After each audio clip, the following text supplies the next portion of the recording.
адамдар қазіргі таңда мені тек қана YouTube парақшамнан емес, мені Instagramнан және де TikToktан таниды. Негізі TikTokқа бөлек әңгіме, себебі сол жерде оқырмандар өте жаңа, көбісі мені білмеген, және де сұрақтарына қарасақ, мен өте таңғалдым. Себебі мен баяғыдан бері келе жатқан оқырмандарға кейбір ақпарат уже бәрі түсінікті, және де басқа тақырыптарды қозғалса, жаңа аудитория TikToктағы қарасам, қазіргі таңда өте бастапқы деңгейлерді, өте кішкентай кездегі білімді әлі күнге дейін білмейді. Соның ішінде бұл жүктілік. Жүктілік өзіміз білгендей, бұны ата-ана кішкентай кезден бастап балаға түсіндіру керек, немесе мектептерде түсіндіргені дұрыс. Бала қалай туылады, қалай жасалынады, неге абай болу керек, қалай жоспарлау керек, қалай қорғану керек. Бұл бүкіл нәрселер негізінен үйден айтылу керек. Менің таңғалғаным сұрақтардың ішінде бұл ауызбен жасалатын қатынас арқылы, сілекей арқылы сүйіскеннен бала бола ма, кеше келген сұрақ қолмен жасағанда балалы бола ма деген сұрақтар өте өкінішті, өте күлесің ба, жылайсың ба? Неге ата-аналар балаларына соны түсіндірмейді? Неге ұялады? Ненің бұның ұяты бар? Сіз үйде өзіңіз айтпайсыз ба, түсіндірмейсіз ба балаңызға? Себебі бір сұрақ емес, күнделікті сондай сұрақтар келеді.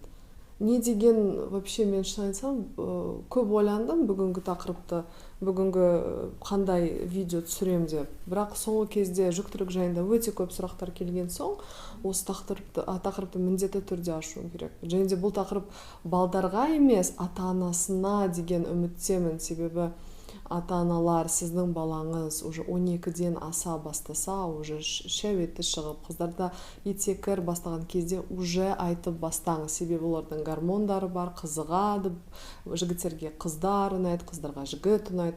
Осындай нәрселерді уже үйден түсіндіруіңіз керексіз.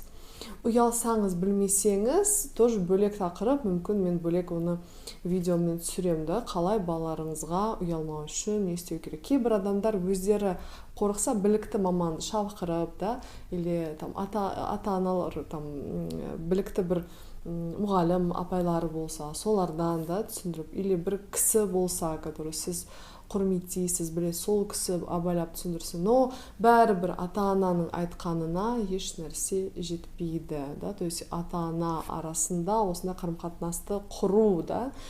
Бала деген интернеттен іздемейді, ол сізден сұрайды. Көбісі TikTokқа жазады маған, балдар қарайды ғой, ұялмайсың ба? Бірақ сұрақтарға қарап, ата-аналар оны өздері де түсіндірмейді сондай нәрселерді. Бірақ бала қызығады. Если уже жүктілік жайында сұраса, значит уже бір тәжірибесі бар, дұрыс қой, оның қашуына не керегі бар? Сіз ата-ана ретінде оны түсіндірмейсіз ба?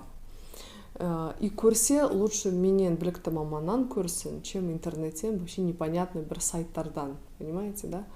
Сол жағынан ата-аналар болса, ұялатын, осыған қарсы болса, пікір қалдырыңыз, немесе менімен қосыласыз.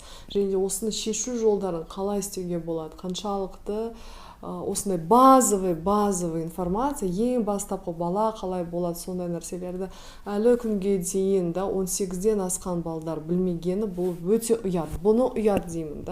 Не то, что мен жыныстық қатынас жайында сөйлеп жатыр, а именно то, что 18-ден асқан балдар, даже 15-ден, 16-дан бастан балдар, бала қалай жасағанын білмейді. Вот это өте ұят нәрсе. Пікіріңізбен бөлісіңіз, ары қарай осы тақырыптарды мүмкін ары қарай талқылаймыз, мүмкін шешу жолдары да сіздің пікіріңізді оқып табылар. Рахмет, сау болыңыз достар.